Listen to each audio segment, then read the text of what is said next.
আমাদের আজকের চিত্রাঙ্কন প্রতিযোগিতায় ফলাফল ঘোষণা করবো আমরা। মর্নিং শিফটে প্রথম হয়েছে ফাহমিদা খাতুন, তৃতীয় শ্রেণী। আর দ্বিতীয় হয়েছে মাহমুদুল হাসান, চতুর্থ শ্রেণী।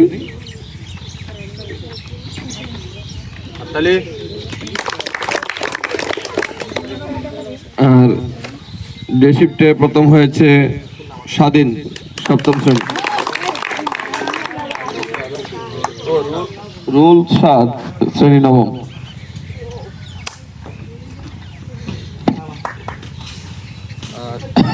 দ্বিতীয় হয়েছে জিনুক আক্তার।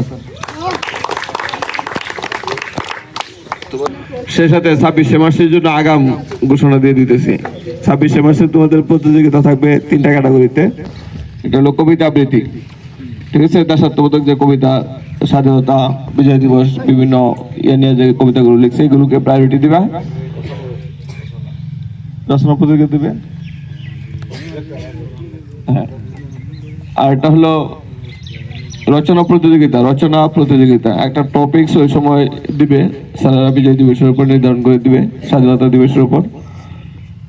উপস্থিত লিখতে হবে। হ্যাঁ, এটা মুখস্থ না, নিজে চর্চা করবা, ইতিহাসের তথ্যগুলো মনে রাখবা, পরে নিজে থেকে লিখবা। যেই শিরোনাম দিবে ওই শিরোনামের উপর লিখতে হবে। এটা হলো সৃজনশীল কাজ। সবাই কি খেয়াল করে শুনতেছ? তোমার ইতিহাস সম্পর্কে তথ্যগুলো নিবা, স্যারেরা হেল্প করবে ক্লাসে। আগে থেকে এটা প্রস্তুতি নিবে। যে কাজটা করবা এখন এই যে চলমান ক্লাসগুলোতেই স্যারেরা হেল্প করবে। যে বিষয়ে অংশগ্রহণ করতে চাও তালিকা করে ফেলবে, এখনই নাম দিয়ে দিবে। আগ্রহী যারা, স্যারেরা নিয়ে নিবে। ওটার উপর স্যারেরা প্র্যাকটিস করাবে, তোমরাও নিজেদেরকে ওইভাবে তৈরি করবা। আমি বিষয়গুলো আবার বলছি, সবগুলো তখন বলা হয়নি। এটা হলো কবিতা আবৃত্তি, উপস্থিত রচনা, উপস্থিত বক্তৃতা। মানে ওই দিন স্বাধীনতা দিবসের উপর তোমরা বক্তৃতা দিবা। স্টুডেন্টরা যে ভালো বক্তৃতা দিবা তাদের মধ্যে থেকে 2জনকে আমরা পুরস্কৃত করবো।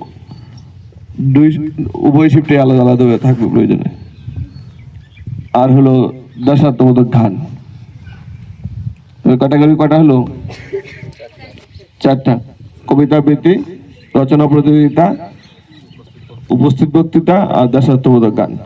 তোমরা এখন থেকে এটা প্রস্তুতি নিয়ে রাখবা, যাতে 26শে মার্চে ওই যে সবাই ভালো পারফর্ম করতে পারো। কথা কি বুঝতে পারছো? কি খুশি না নাকি? না, আমার কাছে মনে হইতেছে না, সবাই নীরব, মন খারাপ।